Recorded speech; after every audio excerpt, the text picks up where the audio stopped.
Oke Bang, boleh perkenalkan namanya? Nama saya Muhammad Syahrian Jama, saya pemilik dari usaha pisang Bandung Kota Tadi.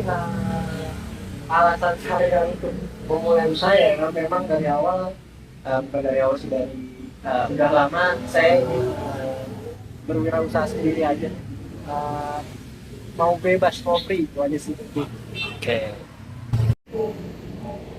jelaskan. Jadi pisang mandi Sobat Al-Fatih itu adalah bisnis yang berjalan di makanan. Kita menjual pisang goreng dengan berbagai macam topping, ada coklat, tiramisu dan lain-lain. Udah berdiri dari kapan? Alhamdulillah pisang mandi coklat itu terdiri dari dari 1 tahun yang lalu. Dari kita mulai usaha dari November tahun 2025. Untuk offsetnya sendiri gimana Bang?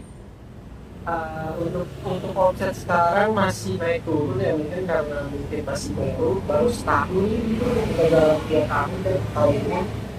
Paling di range omsetnya di range perharinya 150 sampai 300.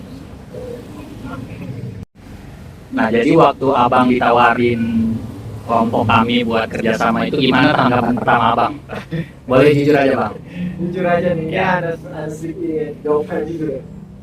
Jujur pertama kali saya senang ya, jujur, karena ini baru pertama kalinya ada orang yang minta bantuan ke saya dengan berhubungan sama uang ya. Awalnya sih kita excited ya, pengen, cuman memang pas kita jalani itu agak sulit ya, karena mungkin yang tadi saya bilang di awal, omset kita masih naik turun.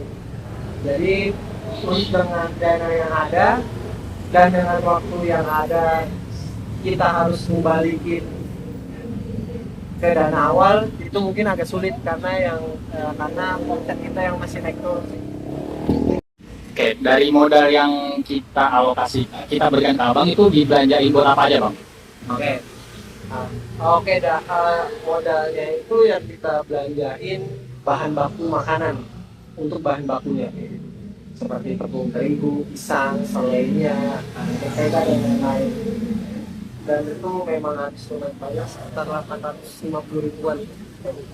Nah, kita belanjain dalam sehari, kita belanja.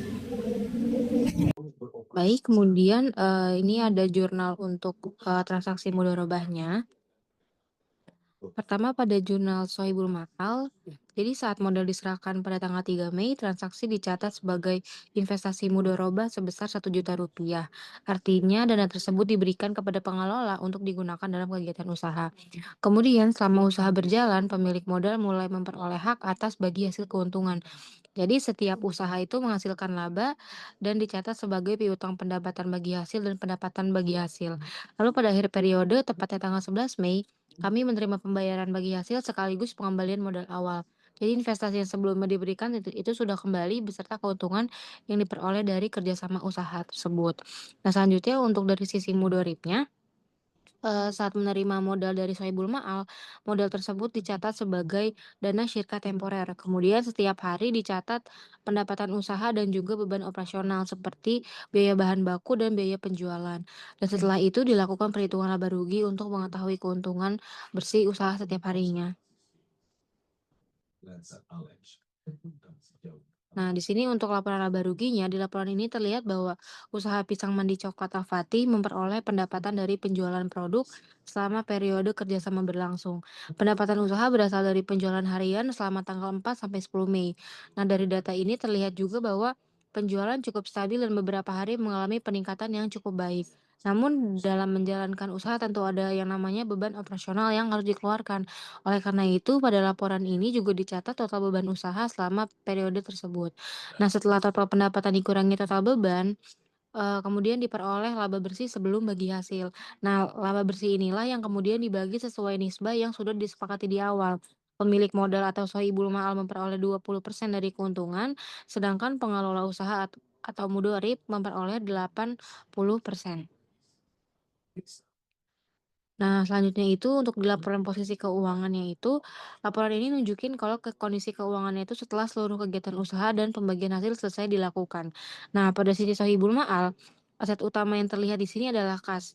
Nah, si nilai kas tersebut ini berasal dari pengembalian modal awal ditambah bagian keuntungan yang diterima dari hasil usaha mudharabah. Nah, sedangkan pada sisi mudorib, keuntungan yang diperoleh dicatat sebagai bagian dari ekuitas atau modal usaha pengelolanya. Jadi di sini pengelola usaha juga memperoleh hasil dari kerjasama berdasarkan nisbah yang telah disepakati sebelumnya.